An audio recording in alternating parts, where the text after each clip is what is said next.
यह है बिरजू, जो एक किसान है। उसके पास एक जमीन है जिसमें वह खेती करता था और उसी पैसे से वह अपने परिवार का भरण पोषण करता था। एक दिन वह अपनी जमीन में खेती कर रहा था। खुदाई करते समय उसे जमीन से एक घड़ा मिला। वह उसे देखकर चौंक गया। अरे, यह किसका घड़ा है? मेरे खेत में कैसे आ गया? उसने आसपास देखा पर कोई नहीं दिखा।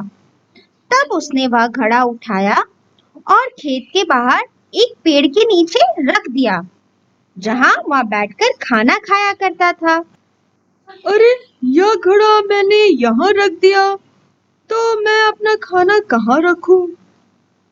एक काम करता हूँ, इस घड़े के ऊपर खाना को रख देता हूँ। उसने खाना घड़ा के ऊपर रख दिया और काम पे चल गया। काम करते करते उसे जोरों से भूख लगने लगी। पहले मैं खा लेता हूँ, फिर बाकी काम करूँगा। वह खाने के लिए चला गया और उसने क्या देखा? जिस घड़े में उसने रोटी रखी हुई थी, वह 10 गुना ज्यादा रोटियां रखी हुई थी। उसे समझ में आ गया। ये कोई आम घड़ा नहीं है, यह एक जादुई घड़ा है। उसने मन भर के खाना खाया और फिर वह घड़ा अपने साथ घर ले गया। अरे ओ मीना, जल्दी आओ, देखो मुझे क्या मिला। क्या है जी? ये क्या है? यह एक जादुई घड़ा है, जिसमें जो भी सामान डालो 10 गुना होके बाहर निकलता है। यह सुनकर उसका परिवार बहुत खुश हुआ। उस घड़े से उसे घर के सारे ऐशो आराम की चीज मिल गए। धीरे धीरे यह बात पूरे गांव में फैल गई। जमींदार को भी इस बात का पता चल गया। वह जमींदार बहुत लालची था। उसने सोचा वह जादुई घड़ा तो उसके पास होना चाहिए। उसने अपने नौकर को बुलाया। राजू, ओ राजू, हाँ मालिक। मैंने सुना है बिरजू को एक जादुई घड़ा मिला है, जिसमें जो भी सामान डालो वह 10 गुना होके मिलता है। हाँ मालिक, यह सच है।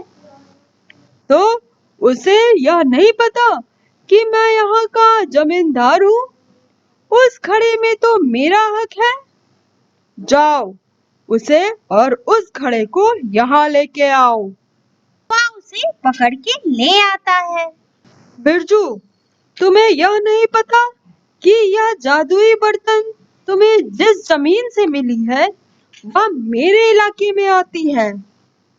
तो बताओ, उस जादुई घड़े पर किसका अधिकार होना चाहिए?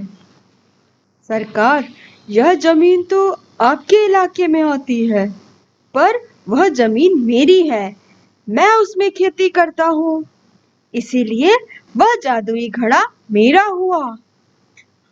बिरजू ने बहुत बोला, पर जमींदार ने वह घड़ा उससे छीन लिया। जमींदार वह घड़ा पाकर बहुत खुश हुआ और बिरजू दुखी होकर वहां से लौट गया।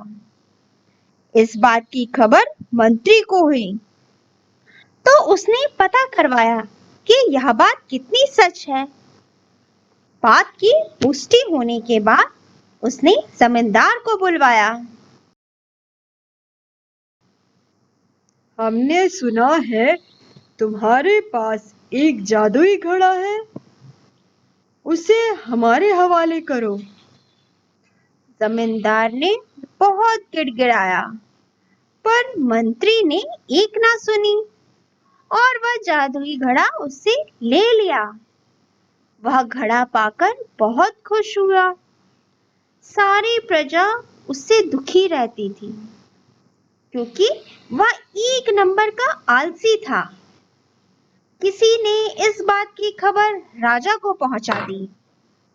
मंत्री को यहाँ पेश किया जाए। मंत्री को बुलवाया गया। तुम्हारी इतनी हिम्मत कि वह जादुई घड़ा तुमने अपने पास रखा है?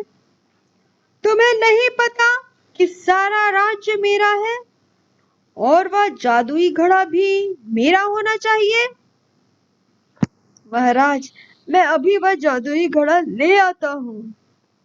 राजा वह जादुई घड़ा पाकर बहुत खुश हुआ। उसने अपना धन उस जादुई घड़े में डालकर उसे 10 गुना कर लिया। एक दिन राजा सोच रहा था कि इस बर्तन में ऐसा क्या है, मुझे इसका रहस्य ज्ञात करना होगा। क्या सोचकर राजा उस जादुई घड़े में घुस गया। जब बाहर निकला तो उसके पीछे पीछे 10 राजा और निकल गए। अब असली राजा कौन है कुछ समझ में नहीं आ रहा था। सभी एक दूसरे से लड़ रहे थे कि जादुई घड़ा किसका है। लड़ते लड़ते सभी की जान भी चली गई और वह बर्तन भी टूट गया। इस बात की खबर बिरजू को पड़ी तो वह बहुत दुखी हुआ। काश यह जादुई घड़ा मुझे मिलता ही नहीं। दोस्तों, आपको कहानी कैसी लगी हमें कमेंट करके जरूर बताएं और ऐसे ही कहानी देखने के लिए हमारे चैनल को सब्सक्राइब करना ना भूलें।